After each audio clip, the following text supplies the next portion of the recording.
Mende erdia genoziden aurkako tiranizidiotik, bien bitartean ekialde hurbilean Gazan gertatzen ari den genozidioak ez du etenik.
Eta urtaren amaiera honetan noski baietz lehen lerroan segitzen du Palestinan gertatzen ari den guztiak, eta aizue, bertatik igarotatko kazetarien iritziak jasotzeko tarte hartu dugu denboraldi honetan, eta Xabier Madariagarekin egon gabe, ez genuen urtea bukatu nahi, kosta zaigu, baina Xabier, honezkero harrapatu zaitugu Euskal Herrian oraingo honetan, baina tokatu zaizu, hainbatetan izan duzu zeure kazetaritza karrera honetan Palestinan, ekialde hurbilean lan egiteko tartea, bete beharra, egun batzuk edonola ere pasabarri izan dituzu, Gazako mendeko operazio hau lertu zen uneaz geroztik. Urtaren bukaera, nola ikusten da Euskal Herritik, Palestinako egoera inondik inora konpontzen ari ez dela ikusita? Bueno, ara joan eta berehala ikusten da, zonaldeak 20 urte egin dituela atzera. Nik uste Israelek espejismo bat, segurtasun espejismo bat bizi izan duela, bere okupazioak lurralde palestinarretan aurrera egiten zuen bitartean. Okupazioak asentamenduekin aurrera egiten zuen Cisjordanian, okupazioak aurrera egiten zuen ere Gazan, badakizue munduan den kartzelarik handiena dela Gaza, eta bueno, egoera horrek eztanda egin du, ez?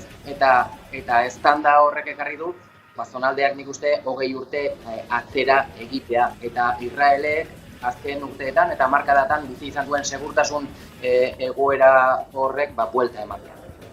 Egoera honetan, aipa genitzake, hildakoak zenbat diren, desagertutakoak, ze hildako kopurua handia da, desagertutako hildako kopurua edo desagertuta daudenen ere hotzikarak egiteko modukoa da, baina bestelako datu kualitatiboak ere bai, ezta? Eskolak ere erraustu dituzte, aurrez, alfabetatze maila handia zuen inguru batean, ezta? Esan nahi dut, txikizioa zentzu zabalenean gertatzen ari dela, edozein gizartek ondo bizi ahal izateko oinarrizkoak dituen kultura, unibertsitate, ospitaleak noski baietz, eraikinak, bizitzeko tokiak desastre ikaragarriari da izaten. Zenbakiak benetan ikaragarriak dira. Berehala nik uste ikusi genuenean Hamasen erasoa zein zan, eta Hamasen erasoa noraino iristen zen, berehala erredakzio askotan esan genuen honek ekarriko duen erantzuna ikaragarria izango da. Nik gerra hasi eta 15 egun besterik enituen egin bertan, orduan 3.000 hildakori buruz hitz egiten genuen Gazan, baina orain egun 18.000 hildakotik gora datuak benetan ikaragarriak dira, eta mendeku operazioa espero genuena, baina askoz ere zabalagoa izaten ari da. Ikusten ari gara, ospitaleak, aipatu dutue ikastetxeak, nazio batuen egoitzak, eta honek aurrera jarraitzen du, eta inork, nazioartean inork ez du hau gelditzen. Benetan tamalgarria nik uste, han geundela ikusi genuen gauza bat,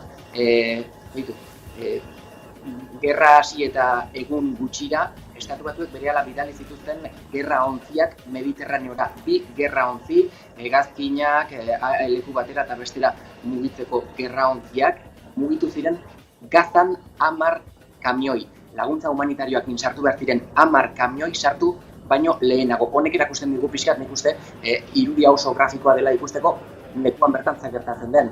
Lehenik eta behin garrantzitsuena da, nazioartearentzat esatea, Israeli esatea, Israel ez du inork ikutuko, hemen daude horretarako 2 gerraontzi, eta hori da garrantzitsuagoa Gazako jendea laguntzea baino.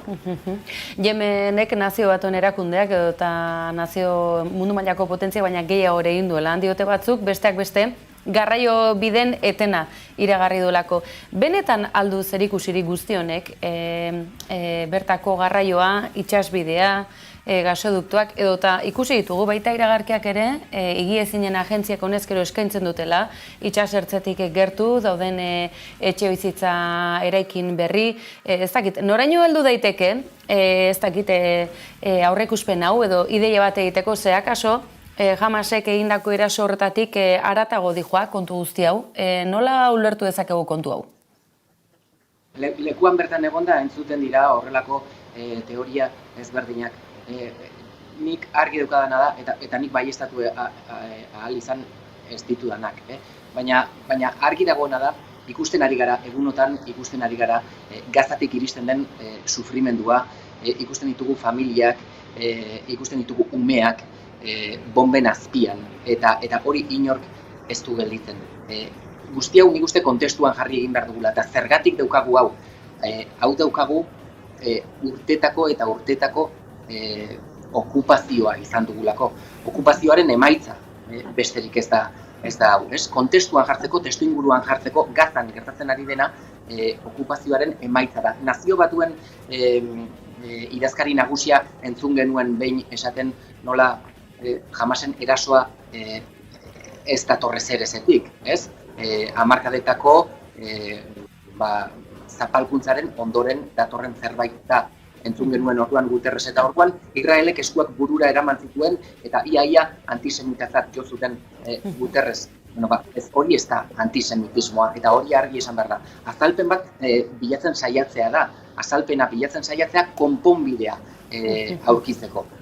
Eta ikusten ari garena, Gazan ikusten ari garena, okupazioaren ondorioa besterik ez da. Okupazioak aurrera egiten duelako. Okupazioaren ondorioa zalantzarik gabe, aipatu duzun bezalaxe, akaso deshumanizazio baten ondorio ere bada, Israelgo estatuan bertan bizi, ala Israelgo estatuak mundu zabalean duen komunitate horrek behintzat deshumanizatu egin dituelako palestinarrak, beraz, bizitza eskubiderik gabeko personatzat ari garela, bestela ezin da daiteke ulertu, hau ontzat jo dezaken gizarte bat egotea.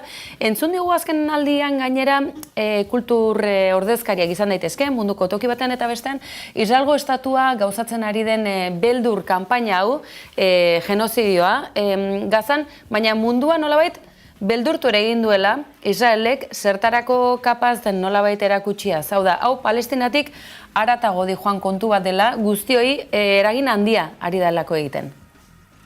Deshumanizazioa totala, aipatzen zenuen, totala da. Eta ikusten ari garen irudiak, maigainan ditugun zenbakiak, nik uste guzti honek are kaltea handiagoa egiten duela, jendea ohitzen ari delako horrelako irudiak ikustera. Eta palestinarrek beraiekin hitz egin da, argi gelditzen da. Eta esate ditzute, guk palestinarrak izateagatik ez gara zu bezala eskubide osodun herritarrak. Eta hau ez da palestinarrek soilik esaten duten gauza bat. Israelgo konstituzioak ere esaten duen zerbait da. Israelgo konstituzioak dioelako, Israel estatu judua dela. Eta judua ez dena, 2. mailako, 3., 4. edota Gazakoa baldin bazara 5. mailako herritarra da. Eta hori gertatzen ari da nazioartearen begien aurrean eta nazioarteak ez dertzein da. Free Palestine eta antisemitismoa parekatzearen arrisku ez aipatu dugu, oro har analistain batek ere berretsi duzuena gainera, bi kontzeptu horiek ez dijoazela pare, eta giza eskubideen oinarrizko aldarrikapena dela. Edonola ere, gauzak nola dauden ikusita, deigarri egin zaigu Ameriketako Estatu Batuetatik ere, naiz eta Bidenek nola baiteko defentsa sutsua egiten dion oraindik erenetan jauri, lehenagotik ere, nahiko sionista telebista zale ere bazela ez du eskutatu.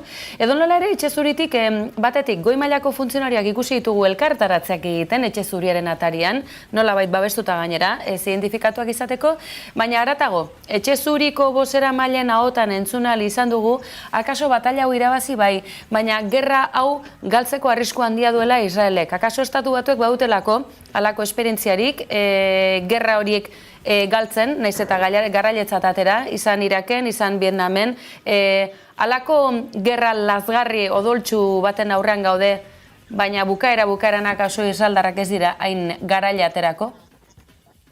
Claro, kontutan izan behar da, kalte handia egiten ari direla Israelen ikuspuntutik, noski, mobilak, mugikorrekin ikusten ari gara familiak eta familiak bomben azpian munduari erakusten ari direlako. Influencerrak, Gazako influencerrak hitz egiten dutenak modari buruz, eta edo Ramalakoak aldatu dute gaia eta orain gerrari buruz hitz egiten dute, munduarentzako hitz egiten dute horri buruz. Horietaz gain ere badaude, Israelek isilarazi nahi dituen Gazako bertako heroiak deitzen dituen kazetariak. Hiltzen ari dira, gerra hau oso hilarria izaten ari da baita kazetaria eta ere. 70 gora ziren pasadan astean, iaia egunero hiltzen ari da kazetari bat, hau ez da sekula ikusi orain arte. Orduan, claro, hau Estatu Batuetan ere ez dira tontoak eta ikusten ari dira, Washingtonen ikusten ari dira, iritzi publikoaren gerra agian galtzen ari dela Israel ikusten ari garena ikusita. Gauzak honela aipatu duzu, kazetariekin gertatzen ari den sarraski hori, orain arte aurrekaririk ez zuena, ikusi ditugu buldozerrekin, ospitale kanpoan babesa bilatutako herritarrak lurrazpian nola hartu dituzten. Orain arteko aurreikusi haueko basakeriak, baina akaso balio izan digu jabetzeko egunerokotasunean Israelgo estatuak zenbat aurra atxilotu dituen urte guztiotan, zenbat jende duen arbitrarioki espetxean, tortura basatiak dira, hotzikarak emateko lekukotasunak errealidade bat. Akaso kolpean etorri zaigu berriz ere ohituta geundelako, ezta? Israel eta Palestinarren arteko gatazka hori geure bizitzen parte izatera. Gauzak honela, Gernika, Palestina, gero eta gehiago dira, orain sinadura bilketaren martxan da. Gernitan gertatutako ura, laborategi militarare izan zena, bereziki odoltsua, herritarrak egosita erreta akabatu zituztenak, ondo pentsatuta, nola bombakatu, ze ordutan non. Halako sensibilidade bereziara atera da Euskal Gizartean, Gazari begira, halako ekimenek izango dute eraginek, ikusi dugulako Euskal Herrian, ikusi dugulako Eskozian, New Yorkeko judutarren komunitatea. Lortuko du gizarteak mundu mailan eraginik izaten auzi honetan? Ez dakit izango duen edo ez, eta hau lekuan bertan lanean baldin bazabiltza askotan elkarrizketa bat egitera zoazenean Palestinarrek beraiek egiten zuten galdera da. Emango dizut elkarrizketa, kontatuko duzu nire historia, baina balioko du zerbaiterako, eta askotan erantzun behar diozu, impotentzia guztiz esan behar diozu, ez dakit. Baina salaketa egin behar dugu. Berri ematen segitu beharko dugu, hori ere badelako geure misioa, ofizioa eta pasioa ere bai, Xabier. Aizu, agurtu horretik, Ramalara aipatu dugu, ez dugu ahaztuko Gazaz bakarrik ez, Palestinar herria zokoratuta daukala, espetxe handi erraldoiak bilakatzen ari direla, Palestinarrei geratzen zaizkien lur horiek. Ramalako eskolan esate baterako aipatu du Gazan ikastetxeak ere desegin dituztela, Ramalako eguberrietako abestiare entzun izan dugu egunotan, ekarri dezagun zatitxo bat. I'm a child, born to live, not to die.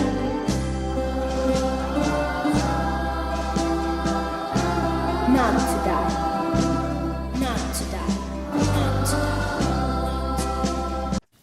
Xabier, bitxia da, deigarria da, eguberriak, abenduaren 25ean, batzuk erlijiosoago ospatuko dituzte egunok, donolare, erabatera edo bestera. Abenduaren 25 tartan egon da, errege magoak ondorenean ere etorriko direnak, ez dut aipatuko Iruñan Asironek errege egingo diela ongi etorria, eta Ibarrolak berri Solentzer hori ikusiko dugu batozen egunotan zer gertatuko den, baina Ramalan.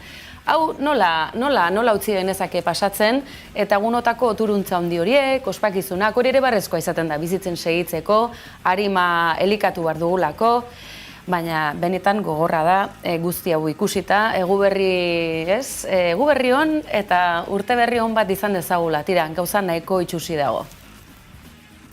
Bai, bomba artean eta bomben azpian egingo da Gazan zalantzarik gabe, eta Ramalan eta Belenen ere oso garrantzitsua delako egun hauetan, Belenen sarekaden artean eta buldozerren eta Israelgo armadaren operazioen artean biziko dira gabon hauek zalantzarik gabe. Gazan gertatzen ari den guztiak eragina duelako ere Cisjordanian, eta Cisjordanian armada judua azken hilabeteetan are gogorrago dabilelako jotzen.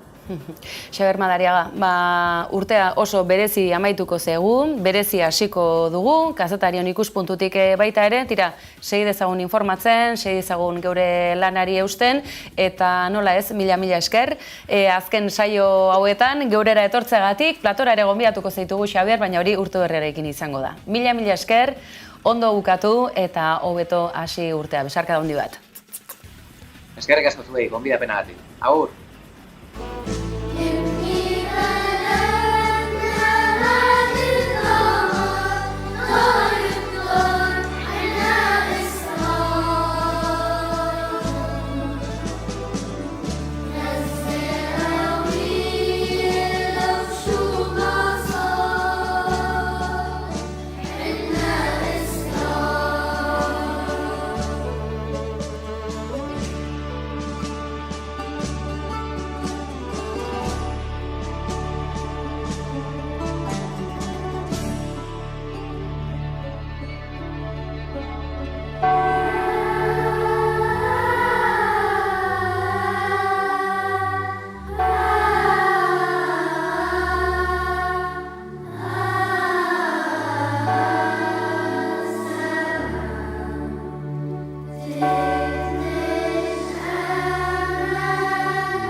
Eta izue, gauzak honela mundua hobera joateko bidean ez atzerantz goaz eta gertu gainera, goazen Ipar Euskal Herrira zuzenean eta noski handik Paris aldera izan ere, Macronen gobernuak aurrera atera duen lege berriak paperak erregularizatzeko bidea oraindik ere zaildu egingo du, eta izango dira belaunaldi bat, baina gehiago akaso, Frantzian lan egin, errepublika eraiki bai, baina paperik gabe biziko direnak, hau da, zure beharrik ez badugu zoaz zatozen tokira, naiz eta ez izan daukazun tokirik. Hori Ameriketako estatuetan zoritxarrez badute tradizio luzea paperi gabe bizi diren belaunaldi ezberdinena. Nola leike, nola ulertu daiteke mundu bat honela? Tira, Macronek hala ulertzen du eta arriskutsuena Le Penek ere bai, eta gauzak honela, Le Pen eta ultraeskuina hain pozik jarri duen lege bat aurrera ateratzeak arazoak ekarriko izkio Macroni eta honezkero badira ministroak dimisioa mai gainean jarri dutenak. Tira, errepublikan gauzak oso ondo daude eta akaso horren isla izango ote da beskoitzen gertatzen ari dena, izan ere, aizue, ikastolarik ez dutela izango, edo behintzat izatekotan baldintza honetan ez, hemen ere bigarren mailako hiritarrak izango ote dira Euskaldunak beskoitzen, momentuz bertako udal gobernuarekin akordeorik ez edonola ere sehaskak aurreratu nahi izan du, sosegu zeingo duten kontu bat izango dela eta beskoitzek ikastola izango duena. Provokazioetan erori gabe, gauzak ondo egitera baiti joa, Ipar Euskal Herriko ikastolen elkargoa, eta konfiantzaz ea urte berriarekin ere beskoitzeko aurrek behar den bezalako ikastola bat duten eta behar den bezalako baliabide eta azpiegiturekin duten, euskaraz ikasi eta beraz bizitzeko eskubide hori gauzatzeko aukera.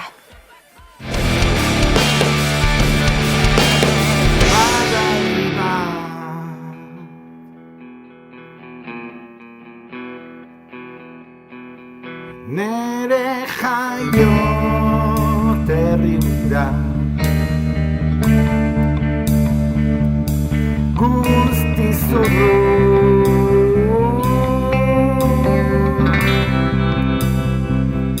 itxasotik aroz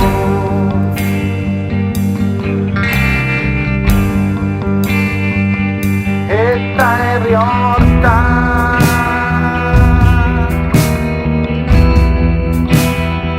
nere jaioterrian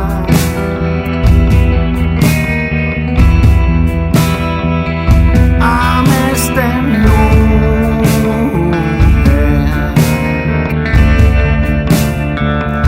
egun batian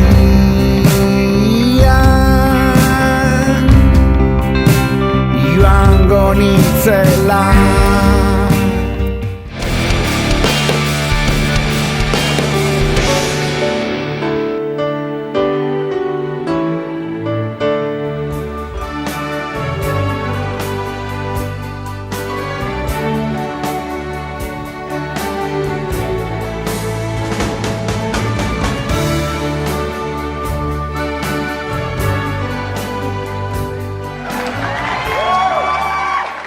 Akaso batzuei ezagun egingo zaizuen tokia da, eta esango duzue, ze demontretan dabiltza hauek, aizue aurrera pentso bat, izan ere badakizue urtearen amaiera gertu dugula, egun bereziak, zalantzari gabe zentzu zabalenean, eta Hamaika Telebistak ere ez du atzean geratu nahi izan, eta beste urte batez, gu guztiokin bat egiteagatik eskerronez urtezar gaueko saioa prestatu dizuegu, badakizue egunerokotasunetik zertxo baita aldenduta, eta oraingo honetan toki berezi bat hautatu dugu gainera. Aizue, gauzak gertutasunez egin behar dira, ezta? Informazio zerbitzuak oinarri gertutasunetik, baina ikuspegi zabal eta nazio ikuspegi bati helduaz. Eta kasu honetan Donostialdera jo dugu eta aurtengoan Donostialdetik izango duzue urtezar saio berezia. Gonbidatuak ere bai, ez dizugu gehiago aurreratuko, baina ikusi duzu irudietan non izango den, ezta? Pista gehiagorik ez momentuz, hori urtarrilaren 31ean, Gabon Zaharrean, urtezar gauen izango duzuena gaueko 11etatik aurrera. Eta honi buruz aipamenak bukatuta, aizue Atortxurrok ere pasaberri dugu, Hamaika Telebistan ikusi dizenuten gainera zuzenen bertakoa. Eskerroneko hitzak izan ere Atortxu ez da edozein modutan egiten.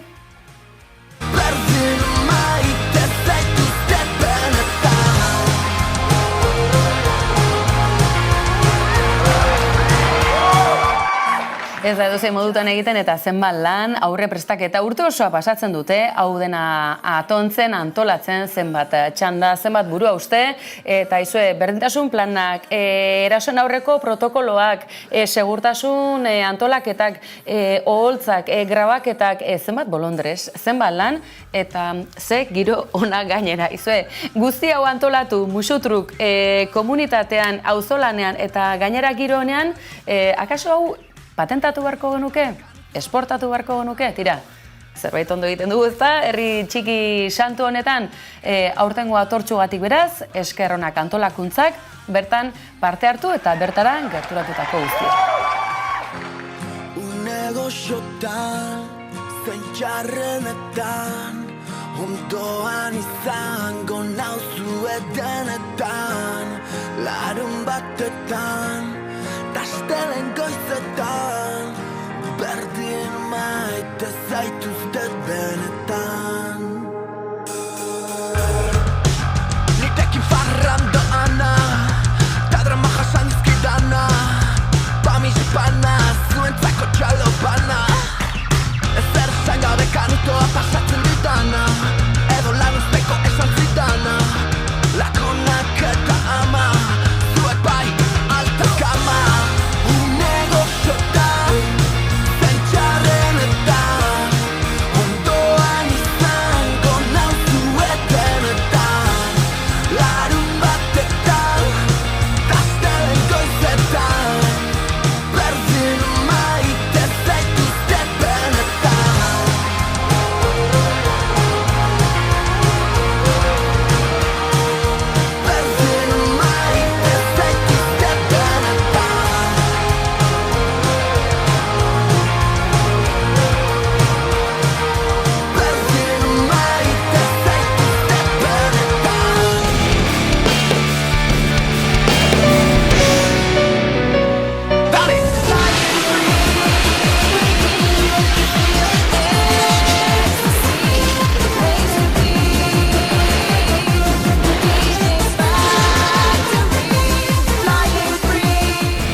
Eta bai, bagoaz, pixkanaka, baina ez musika kontuak aipatu gabe ez ditu utziko, izan ere Donostia aldera atzera itzulita, Iruñetik goazen Donostia aldera kursal denboraldiak, gauza berriak erekarriko izkigulako, Crystal Fighters ikusi berri duzue, Donostia aldean izango dira, datorren denboraldi honetan, eta ez dira bakarrak izango, musika klasikotik abiatuta, Euskal Herriko talde berriek ere izango dutelako tokia estenan, eta esan da bezala, denboraldi honetan, Crystal Fighters bere ere izango dugulako, jakin ahal izan dugunez, baina, aizue, zenbat itzordu datorren urte honetan zuzenekoak eta bestelakoak festivalen aniztasun ikaragarria dugu Euskal Herrian, eta akaso sosa gehiago behar dugu toki guztietara joateko eta kultur konsumo hau behar bezala gauzatzeko tira. Eskariak, Mari Domingiri, eta dakartzekigun gaurkoz nahiko, baina badakizue, hemen izango gaituzula. Bihar azken eguna, Eguberrietan izango dituzue, geure saiorik onenak, baina bihar bai, azken eguna, Santo Tomas egunean hemen izango gaituzue,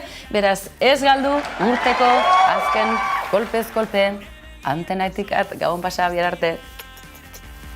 Heldu orain eskutik dagoazen amets berriak idazten saiatuko gara elkarrekin. Heldu orain eskutik dagoazen bide berriak argitzen hasiko dira. Ze bueltan da barruan dugun pasio sugarra. Bueltan da barruan dugun pasio sugarra. Itzuli dira presagabeko orduak elkarri begira. Itzuli dira eztarri aurratu arte kantatzeko abestiak. Itzuli da baldintza gabe maitatzeko ausardia. Itzuli da gure begietan somatzen zen distira. Heldu orain eskutik dagoazen amets berriak idazten saiatuko gara elkarrekin. Heldu orain eskutik dagoazen bide berriak argitzen hasiko dira. Ze bueltan da barruan dugun pasio sugarra. Bueltan da barruan dugun pasio sugarra. Zederra zaren duda denak galduta dantzan, astean zarenean. Zederra zaren imperfekzio perfektu horiek agerian. Zederra zaren marra zuzenetik kanpo ameste